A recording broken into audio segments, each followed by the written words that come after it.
નસવાડી ખાતે આરએફઓ રાકેશભાઈ વણકરનો ભાવભર્યો વિદાય સમારંભ યોજાયો। નસવાડી ખાતે ફરજ બજાવતા આરએફઓ રાકેશભાઈ વણકરની સંખેડા ખાતે બદલી થતાં આજરોજ નસવાડી ખાતે તેમના સન્માનમાં ભાવભર્યો વિદાય સમારંભ યોજાયો હતો। આ કાર્યક્રમમાં વિભાગના તમામ અધિકારીઓ તથા કર્મચારીઓ ઉત્સાહપૂર્વક ઉપસ્થિત રહ્યા હતા। કાર્યક્રમની શરૂઆતમાં આરએફઓ રાકેશભાઈ વણકરનું ફૂલહાર તથા ગુલદસ્તા અર્પણ કરી ઉષ્માભર્યું સ્વાગત કરવામાં આવ્યું હતું।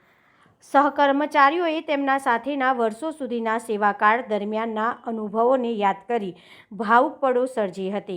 સૌએ તેમની નિષ્ઠા, પ્રામાણિકતા અને કાર્યપ્રતિબદ્ધતાની પ્રશંસા કરતા જણાવ્યું હતું કે આરએફઓ રાકેશભાઈએ પોતાની ફરજ દરમિયાન હંમેશા જવાબદારીપૂર્વક કામગીરી કરી અને વિભાગને આગળ વધારવામાં મહત્વપૂર્ણ યોગદાન આપ્યું છે। વક્તાઓએ વધુમાં ઉમેર્યું હતું કે આરએફઓ રાકેશભાઈનું મૈત્રીપૂર્ણ સ્વભાવ અને સહકાર ભાવનાને કારણે તેઓ સૌના પ્રિય બનતા હતા।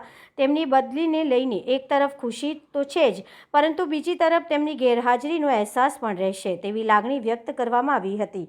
સમારંભના અંતે આરએફઓ રાકેશભાઈ વણકરે પોતાના સંબોધનમાં સૌનો આભાર વ્યક્ત કરતા જણાવ્યું હતું કે નસવાડી ખાતેનો સમય તેમના માટે હંમેશા યાદગાર રહેશે।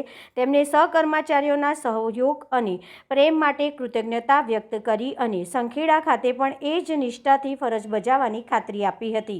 આ વિદાય સમારંભ સૌહાર્દપૂર્ણ અને ભાવુક વાતાવરણમાં સંપન્ન થયો હતો। રિપોર્ટર રાકેશ તડવી, નસવાડી, છોટાઉદેપુર।